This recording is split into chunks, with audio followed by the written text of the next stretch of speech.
तर आज नाश्त्यामध्ये काहीतरी नवीन बनवून खाऊशी वाटत होतं आणि बाहेर हे खायला गेलं की खूप तेलकट मिळतं, त्यामुळे म्हणलं घरातच बनवूया.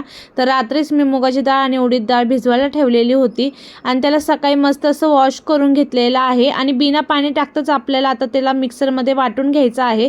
तर मिक्सरमध्ये वाटताना त्यात जिरं टाकायचं आहे, अद्रक टाकायचं आहे आणि मिरच्या टाकायचं आहे, तुम्हाला जेवढं तिखट हवं आहे तेवढं. आणि त्याचबरोबर आता त्याला मिक्सरमध्ये वाटायचं आहे तसंच बिना पाण्याचं. तर आता मी सर्व तसंच करून ना बॅटर वाटून घेणार आहे आणि मस्त असं आपल्याला स्मूथ बॅटर वाटायचं आहे बरं का. तर बघू शकता कसं मी वाटलेलं आहे, सेम तुम्हालाही तसंच वाटून घ्यायचं आहे आणि इतकं फेटायचं आहे ना ते असं डबल दिसायला पाहिजे. आणि त्याला पाण्यात चेक करायचं आहे, बघा पाण्यात असं तरंगत असेल तर समजायचं आपलं बॅटर एकदम परफेक्ट झालेलं आहे. त्याचबरोबर आता मी खोबऱ्याची चटणीला सुद्धा फोडणी दिलेली आहे.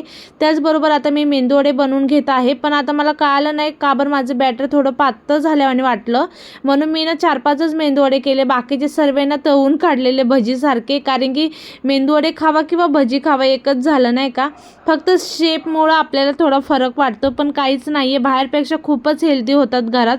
बाहेरच्या मेंदूवड्यामध्ये फक्त आणि फक्त तेल भरलेलं असतं बरं का. आणि आपण तेच घरात हेल्दी पद्धतीने करून खाल्लं की काय वाटत नाही बघा. घरातलं तेलसुद्धा आपलं चांगलंच असतं आणि एक नंबर लागत होतं चटणी आणि मेंदूवडा. तर पूर्ण रेसिपी माझ्या चॅनलवर अपलोड आहे, नक्की चेकआउट करा. तर बाय, टेक केअर, काळजी.